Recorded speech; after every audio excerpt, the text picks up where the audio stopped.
Good morning. It's Friday, March 26th. I'm Jason Stanton. This is my morning musing this morning.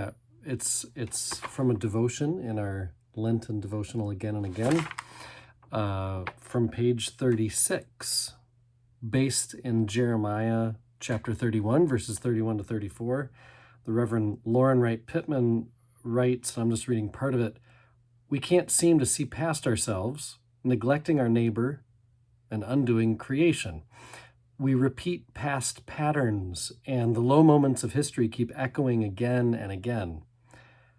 God's frustration and disappointment are palpable in this text from Jeremiah, quoting in verse 32, 'A covenant that they broke, though I was their husband.' God has gifted us with everything, our lives, this wonderful world, and we can be so forgetful, so ungrateful. Despite humanity's constant breaking of covenants, God continues to seek reconciliation and pours out grace upon grace. Why not let this grace transform us?" And that's the line that sparked my imagination. Why not let this grace transform us? It made me wonder, what else could transform me? What else do I allow to transform me? So then I was thinking about what does change people? And sometimes we talk about, wow, he's really changed, she's really changed, as though it's a bad thing. Of course, other times, change is a pretty darn good thing. Someone needed to be reformed. And that's what this week is all about, is again and again we are reformed. That's the theme of our devotions this week. So I was thinking about what else can change people. How have I been changed? I thought about how money can change people, either coming into lots of it or losing lots of it. Power or coming into places of authority can change people. Marriage certainly changed me. Parenthood certainly changed me. I know it changes most people. Where one lives, our location can transform us. An illness can transform us. A promotion. There's ways you could answer it, I'm sure. What are things that could or have changed you? None of these things, other than an illness, I thought of the illness, but these things aren't inherently good or bad all by themselves. Like, coming into more money, earning more money, being promoted at work, changing location. None of those are by themselves simply good or bad. But either God's grace can be seen and known in them or not. The other thing is, they are each able to replace God too, at least in our hearts. I can have more money, and the money can transform me in a way that's not good, in a way that pulls me away from God, because I start seeing the money as a power in and of itself, and I start attributing things to the money that actually should be attributed to God. Same thing with power. Same thing with a marriage or becoming a parent. That can become an end in and of itself, being married, being a parent.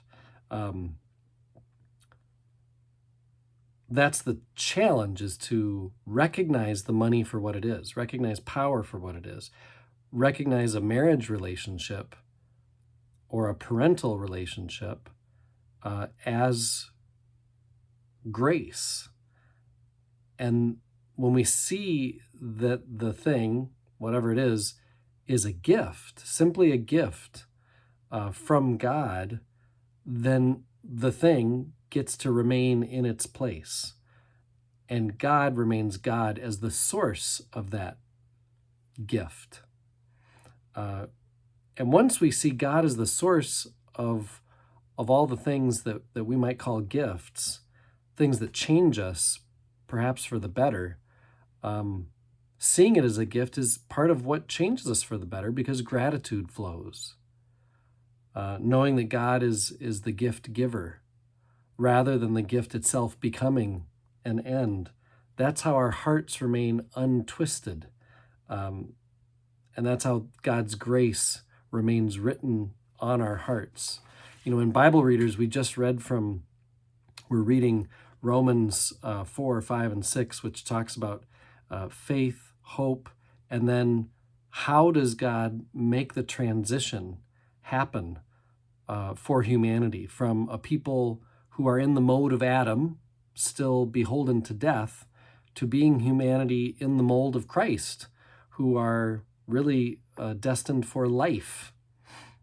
And the way that God makes that transition happen, says Paul in chapter 6 of Romans, is through baptism.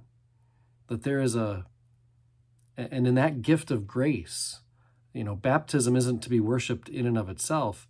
It is a method of God's grace. And once we see God as the source of that gift, then we become grateful. And our gratitude makes our heart continue to be written with, I will be their God and they shall be my people. That's the art piece today. I will be their God and they shall be my people. In baptism, that gets written on our hearts, never to be erased as we live a life in faith. Anyway, that's what I've been thinking about, is that connection between Jeremiah's text and Romans' text. Bible Readers has done that for me this year, seeing a lot more connections between our Old Testament and the New. I invite you, as we get into this weekend is Palm Sunday, and Holy Week is coming. Easter is on the 4th of April, and so I invite you to engage deeply in the whole Holy Week experience, however it is that you can participate in your church or at First Lutheran, as lots of stuff will be online. Some is in person, some's outside, some is inside. Blessings to you as you remain grateful for what is written on your heart.